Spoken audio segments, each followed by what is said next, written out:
Tara, samahan niyo akong pagandahin ang aking kwarto at ngayon ay atagkalin na natin ang Spider-Man na nakadikit. Sa mga hindi nga pala nakakaalam na paborito ko ang karakter na Spider-Man. Hindi ko alam kung bakit. Basta kung nung napanood ko si Peter Parker, ayun, bigla ko na lang naging paborito ang Spider-Man. Ha ha ha ha!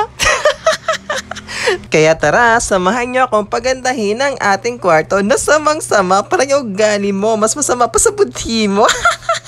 Joke lamang po. Kaya ayan, natagkalin na natin yung mga sticker na dati pang nakakabit. Sobrang higpit na nga pala ng sticker na to kasi original to nung nabili ko. Cherry sweet, original pa talagang nalalaman. Pero hindi ko alam. Pero yun ngayon, sobrang dadali ng matagkal. Pero itong sticker na to, ang dikit talaga. Pero mumurahin lang din to. Hindi ko lang alam kung bakit sobrang dikit niya o sadyang sobrang tagal lang kaya madikit na. Kaya ayan, isa-isa ko pang inatikal-tikal yung maliliit. Hirap na nga ni pala ko dyan. Tapos habang inatakal ko yung wallpaper, naisip ko na sobrang tagal na pala nito. Tapos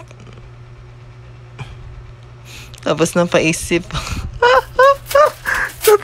ako na buti pa yung wallpaper nagtatagal. Samantalang ikaw, pagkatapos mo kunin ang lahat sa akin, bigla mo na lang akong iniwan. Ay, parang walang ganun na naganap. Tapos ayan, inatagal ko na yung maliliit na sticker. At dito nga niya ako hirap na hirap. Sobrang hirap niyan, tagalin at dikit na dikit. Nanggigigil na ako dyan. Hindi ko na alam ang gawin ko. Gusto ko na suntukin yung pader. Joke lang. Tapos kung may natagkal akong isang maliit, napasaya ako sa tuwa dahil satisfying talaga pag nakatagkal ka ng isang maliit. At eto na, babalikan na natin yung iba. At ayan na naman, hirap na naman akong tikalin. Bakit magagarnering yung sticker na rin? Sobrang dikit na napahirapan talaga akong masyado. Tapos ayun, hindi ko na nga tinagkal. Hinayaan ko na lang atabunan ko na ito na ipapakita ko na ididikit ko sa inyo wallpaper. Kulay green nga pala yung naisip ko para maliwanag sa kwarto ko. At ayan, naumpisahan na po natin ang ating pagdidikit. Tingnan nyo naman po, napakasipat-sipat ko po dyan para pantay na pantay. Tapos pag dinikit ko, hindi na.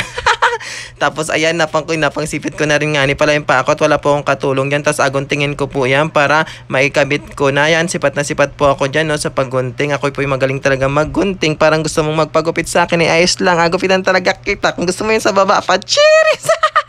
Kailan yan? Ayan, pinakapantay-pantay ko po yan at pinakaganda-gandahan ko. Parang ikaw, ay, parang tagalan, di ko doon. Ayan, ididikit na po natin. Huwag ka pong masyadong madikit sa akin at baka may lamba ko sa'yo. Cheers! Minsan may malandi din naman tayong nalalaman. Ayan po, ilagay na natin itong isa. Napakapantay-pantay ko po yan para mas maganda po tingnan sa picture. Tamang picture lang tayo pagkatapos. Ay, parang tanga. At ayan, tapos na nga ni pala natin idikit iring una. Dito naman tayo sa pangalawa. Uy, wag ka masasanay nang may pangalawa ka. No. Wag ka, may kilala akong may pangalawa. Ay, nasira ba ang buhay? Kawawa naman yung mga anak. Ay, nagchismis. Ay, walang gano'n na nagganap. Huwag tayo magchismis dito. Mag-voice over lang tayo.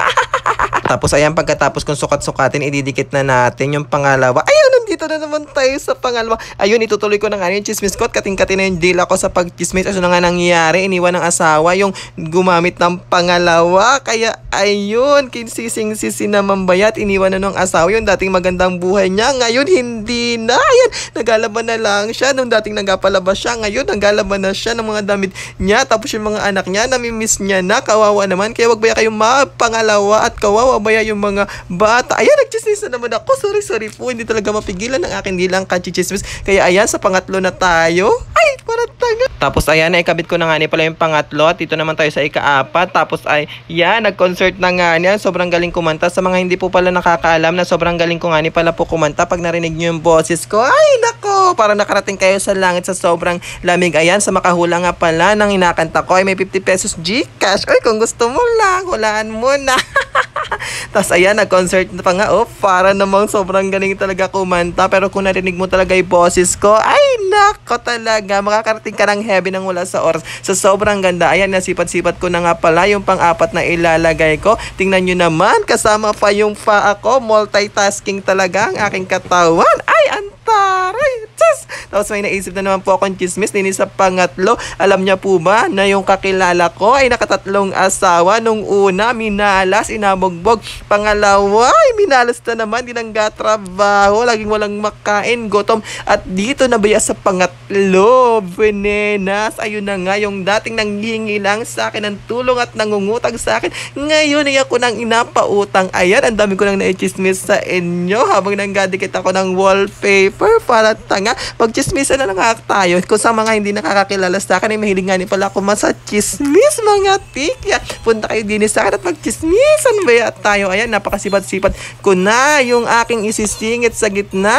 Tapos ayan, ididikit na naman natin yan wallpaper sa gitna. Ayan na naman ako. May naisip na naman akong chismis din sa gitna. Alam nyo ga, yung kaibigan ko, lagi nilang nasa gitna sa tuwing may party-party. Ay, nasa gitna lagi, siyaw ng sayaw. Kaya ayun, di nagtagal. 18 pa lang ay nabuntis na. Ayun, kaya kang kahiligan sa gitna. Kaya kung ako sa inyo, pag kayo nasa party-party, ay huwag kayong mapunta biya sa gitna at mabilis kayong mabingwit ng mga lalaki. Kaya ay, kung ako sa inyo, ay huwag na kayong mahilig sa gitna at nang hindi agad kayo mabuntis. Hindi nyo biya mai-enjoy yung pagkadalagan nyo pag nabuntis kayo. Kaya ayan, nagkanta-kanta muna ako ng kauntian. Ang ganda nga pala dyan ng kanta. Ay, kung nahulaan nyo tagay na kanta ko kanina, ay may PTPS Gcash kayo. Kaya kung ako sa inyo, hulaan nyo na. Ayan, manggadikit na naman tayo sa pangalawa sa gitna.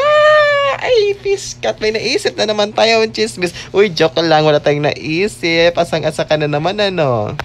Tapos ayan, pagkatapos natin doon sa kabilang gilid, dito naman tayo sa kabilang gilid at tanggalin ko na nga ni pala rin akin green screen na inagamit sa pag-vlog dati. Hindi na nga ni pala ako makapag-vlog dati nung may mga eksena akong artista kasi ang hirap mag-edit, busy-busy na ang lola nyo sa pagtinda kaya hindi na ako makapag-vlog ng may mahirap na edit. Ayan, tinanggal ko na nga ni pala aking green screen. Mamimiss ko talaga tong green screen na to. Sa mga gusto pang mag-vlog ako ng mga nakikipagsena sa artista, i-comment po lang at ito pala yung picture namin mag-best friend since first year high school, mag-best friend na kami hanggang ngayon. Tapos may natawag sa akin, alam na ng voice record ako. Ring nang ring yung cellphone ko. Tapos ididikit na po natin yung una. At ayan, ididikit na naman natin itong una. At may naisip na naman tayong kwento. Kayo talagang mga mosang kayo. Pag talaga chismis ang usapan, ang haba na tenga nyo. Ayan, ikikwento ko na. Alam nyo ba yung kakilala ko ay yung una niyang napangasawa ay sobrang bait.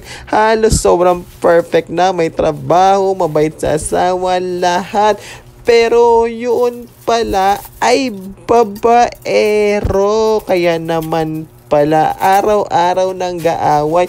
Pero ang chismis naman sa amin ay sobrang sipag daw nun at halos perfect na. Tas nalaman-laman namin na babaero pala. Isang araw nagbatuhan ng mga gamit. Tapos yung chismis ko sa susunod na video ko na lang ikikwento. Ano, nabitin kayo dahil tapos na itong pagdidikit ko ng wallpaper. Bye!